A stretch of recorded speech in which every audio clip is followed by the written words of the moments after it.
warahmatullahi wabarakatuh. Mohon izin Bapak Ibu, saya menyambung dari teman saya yang tadi. Saya akan menyampaikan materi tentang kebutuhan dasar manusia dan merumuskan keyakinan kelas. Sebelumnya tadi sudah dijabarkan oleh Ibu Ida Rohaini apa-apa saja motivasi intrinsik maupun ekstrinsik pada siswa maupun pada diri kita. Kemudian nilai-nilai kebajikan universal juga sudah disampaikan. Kemudian juga posisi kontrol atau motivasi dari diri anak kita. Kemudian mengenai hukuman juga sudah disampaikan oleh Ibu Ida. Saya hanya menyambung apa sih yang menjadi kebutuhan dasar manusia, baik kita maupun peserta didik kita. Yang pertama yaitu kebutuhan bertahan hidup. Setiap manusia pasti menginginkan untuk bertahan hidup. Yang kedua yaitu kebutuhan akan kasih sayang dan rasa diterima. Begitu pula dengan murid kita. Kebutuhan dasarnya juga ingin disayang dan ingin diterima di sesama temannya maupun dari kita sebagai gurunya. Yang ketiga yaitu penguasaan atau kemampuan atas kemampuan mereka. Jadi mereka ingin diakui apapun hasil mereka.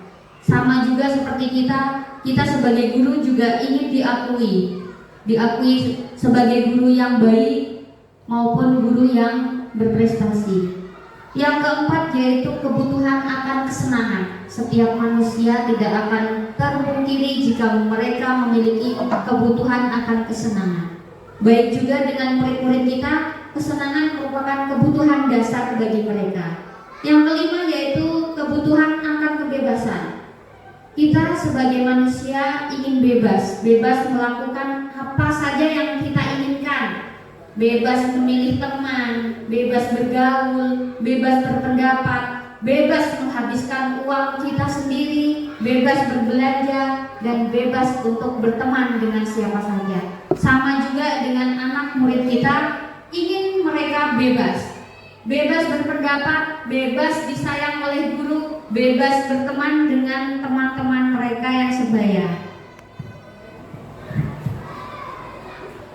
Lalu apa hubungan dari kebutuhan dasar manusia itu? Yaitu dunia berkualitas.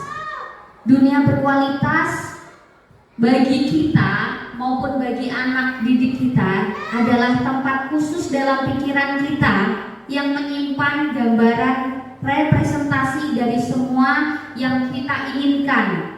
Bisa berisi orang-orang, bisa juga berisi hal apa saja yang terbaik dalam hidup. Dan juga rasa bahagia akan terpenuhi kebutuhan dasar kita sebagai murid maupun kita sebagai guru. Jadi dunia berkualitas itu adanya di dalam pikiran kita. Lalu bagaimana cara mewujudkan dunia berkualitas itu di dunia kita sebagai pendidik dan dunia bagi anak-anak? Gambaran dunia berkualitas adalah unik dan spesifik untuk setiap orang. Jika bisa hidup di dunia yang berkualitas, maka bahagialah hidup. Sempurna rasanya dunia ini. Tapi sayangnya kita tidak bisa selalu terpenuhi itu.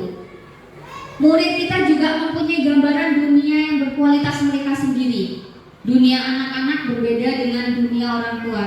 Bagaimana pikiran-pikiran anak-anak itu, dunia mereka adalah dunia yang senang, bebas. Tetapi jangan lupa kita sebagai pendidik, kita harus mampu memasukkan hal-hal yang bermakna dan nilai-nilai kebajikan yang telah disampaikan oleh Ibu Ida tadi, yaitu hakikatnya ke dalam dunia berkualitas mereka. Jadi kita harus mampu memasukkan kebajikan, nilai-nilai kebajikan universal ke dalam diri anak supaya dunia berkualitas mereka adalah dunia yang positif, bukan dunia yang negatif.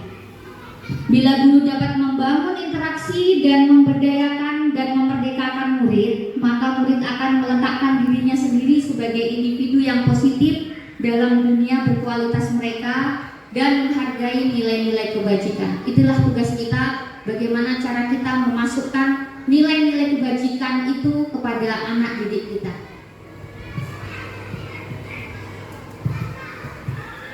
Untuk membantu kita, untuk itu mari kita jawab. Yang pertama, siapakah orang-orang yang penting dalam hidup Anda? Silakan Bapak Ibu dijawab. Mungkin dari Pak Lukas.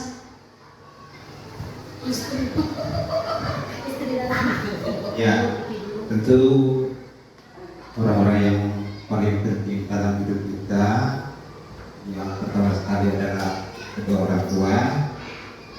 Yang bagi yang berkeluarga tentunya istri atau suami dan anak-anak. Mungkin itu ya. Terima kasih. Terima kasih Pak Lukas, benar sekali. Orang-orang yang terpenting dalam hidup kita ini memang orang-orang yang terdekat dan orang-orang yang selalu menyayangi kita. Kemudian pertanyaan yang kedua, nilai-nilai kebajikan apa yang terpenting dalam hidup Anda? Mungkin dari Pak Zainuddin bisa menjawab nilai-nilai kebajikan. Kami serahkan sama Pak Anson.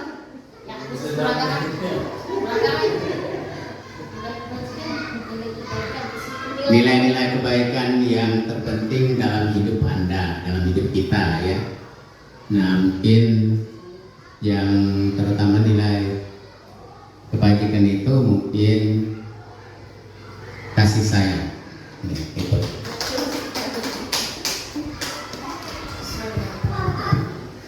Betul sekali Bapak, tanpa kasih sayang hampa rasa dunia ya Pak ya. Iya. Selanjutnya pertanyaan berikutnya, kalau Anda menjadi orang yang ideal, karakter atau sifat apa yang Anda paling inginkan ada pada diri Anda? Jadi jika Anda menjadi orang yang ideal, kira-kira karakter seperti apa yang ingin dimiliki oleh diri kita? Silakan Pak Arson. Kalau dari saya, percaya diri.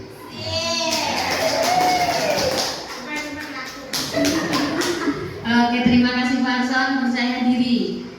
Jadi nilai ideal yang ingin Bapak terapkan adalah percaya diri. Mudah-mudahan segera terbangun rasa percaya diri Bapak untuk menjadi pribadi yang lebih maju.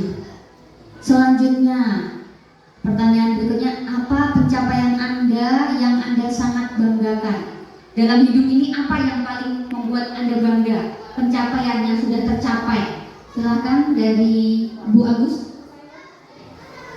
Memiliki anak, pencapaian Mampu mendidik anak dengan baik. Terima kasih Bu Agus, jawaban yang sangat luar biasa. Selanjutnya kita bagaimana menuju ke dunia anak yang berkualitas. Kemudian kita akan memasukkan apa itu keyakinan kelas. Di dalam dunia pendidikan kita perlu menanamkan keyakinan kelas kepada anak-anak untuk mencapai peserta didik yang menjadi pribadi yang memiliki disiplin positif yang tinggi. Ya, apa itu keyakinan kelas? Yaitu seperangkat nilai dan prinsip yang telah disepakati bersama guru dan murid untuk memandu perilaku dan interaksi murid di dalam kelas. Jadi tugas kita sebagai guru bukan hanya menghukum anak, tetapi bagaimana kita menjadikan jiwa-jiwa anak tersebut menjadi anak yang memiliki keyakinan dan nilai kebajikan. Jadi perlu adanya keyakinan yang disusun bersama antara guru dengan murid. Di dalam kelas kita perlu adanya keyakinan dan kesepakatan yang harus dijalankan oleh guru dan murid. Kemudian keyakinan kelas. Dengan adanya keyakinan kelas, diharapkan setiap kelas dapat mewujudkan tujuan pendidikan yang berorientasi pada profil pelajar Pancasila yang memiliki 6 dimensi, yaitu nilai-nilai kebajikan, yang diantaranya yaitu 1. satu, beriman dan bertakwa kepada Tuhan Yang Maha Esa, dan berakhlak mulia. Yang kedua, berkebinekaan global. Yang ketiga, gotong royong, mandiri, kreatif, dan bernalar kritis. Inilah yang harus kita tanamkan pada peserta didik kita, mulai dari nomor 1 sampai 6, untuk menjadikan peserta didik yang memiliki semangat juang, semangat belajar, dan berakhlak sesuai dengan nilai-nilai kebajikan yang tertera berikut ini. Selanjutnya, siapa yang membuat kesepakatan kelas atau keyakinan kelas, yaitu disusun oleh guru dan murid. Jadi mudah-mudahan setelah ini Bapak Ibu wali kelas bisa menyusun keyakinan kelas bersama yang disepakati antara guru dan murid. Jadi apabila murid tersebut melanggar keyakinannya, maka perlu kita beri konsekuensi ataupun kita restitusi. Yang kedua yaitu disepakati oleh kepala sekolah, guru, dan murid. Jadi adanya keyakinan kelas, kepala sekolah juga harus menyepakati bahwasanya itu adalah keyakinan yang akan diterapkan di kelas masing-masing. Kemudian yang ketiga, dilaksanakan oleh seluruh warga sekolah. Yang keempat, kesepakatan itu harus berpihak kepada murid. Yang selanjutnya, bagaimana proses membuat keyakinan kelas? Yaitu yang pertama, ini langkah-langkahnya. Nanti Bapak Ibu setelah dari sini, Bapak Ibu bisa menyusun keyakinan kelas bersama dengan murid. Yang pertama yaitu siswa menuliskan keyakinan mereka yang mereka inginkan, bukan keinginan kita sendiri, tetapi anak-anaklah yang kita minta untuk membuat keyakinannya sendiri dan menuliskannya, boleh di post-it atau di kertas karton. Kemudian guru dan siswa mengulas kembali apa yang telah ditulis tadi. Jadi tulisannya itu bukan berasal dari diri guru sendiri, tetapi biarkan murid yang membuat, nanti murid yang akan menyepakati, dan kita semua yang melaksanakannya. Yang selanjutnya, mengubah keyakinan kelas menjadi kalimat positif. Misalnya, kalimat negatif itu terdiri dari jangan, tidak boleh. Jadi, misalnya dilarang membuang sampah di sembarang tempat, buatlah menjadi kalimat yang positif. Jagalah kebersihan, boleh seperti itu. Kemudian jangan dilarang terlambat ke sekolah, misalnya, atau yang lainnya, dilarangnya kita hilangkan, kita jadikan kalimat yang positif, kata-kata yang positif. Misalnya datang tepat waktu. Jadi kata tidak boleh atau jangan itu dihilangkan, kita ganti dengan kalimat yang lebih positif. Kemudian guru dan siswa memilih keyakinan yang penting, disepakati lagi, kita kembalikan lagi mana yang akan diterapkan di kelas Bapak Ibu sendiri, apa yang paling penting bagi anak-anak. Jadi harus disepakati, konsekuensinya pun harus diutarakan. Misalnya kalau pelajaran PJOK seperti kata Ibu Ida tadi, terlambat datang ketika pelajaran PJOK, maka konsekuensinya harus berlari keliling lapangan 3 kali. Tetapi itu atas kesepakatan dengan siswa, bukan permintaan guru. Jadi siswa itu sadar akan konsekuensinya, akan perbuatannya itu. Jadi akhirnya muncullah motivasi intrinsik dari dalam siswa itu sendiri. Yang selanjutnya yaitu mengecek dan menyepakati keyakinan yang telah dibuat. Kalau sudah disepakati, kemudian kita tulis, kita tempel di dinding. Ketika siswa nanti melanggar keyakinan tersebut, kita kembalikan apakah perbuatan anak tersebut baik, kita tanya. Jadi muncullah nanti akan menjadi sebuah restitusi. Kita tanya kepada anak murid kita, apakah ini sudah sesuai dengan apa yang kita yakini Kalau tidak, bagaimana nantinya? Apa alasanmu? Nanti akan disampaikan oleh Ibu Win. Apa itu restitusi? Selanjutnya, terima kasih Bapak Ibu. Mudah-mudahan setelah dari sini nanti Bapak Ibu bisa membuat keyakinan kelas bersama-sama untuk di kelasnya masing-masing. Mungkin kurang lebihnya saya mohon maaf, saya akhiri. Assalamualaikum warahmatullahi wabarakatuh. Dan selanjutnya akan disambung oleh teman kita yaitu Ibu Winingsih. Kepada Ibu Winingsih kami persilahkan. Perkenalkan, nama saya Agustina, asal sekolah SD 024 Kuaro.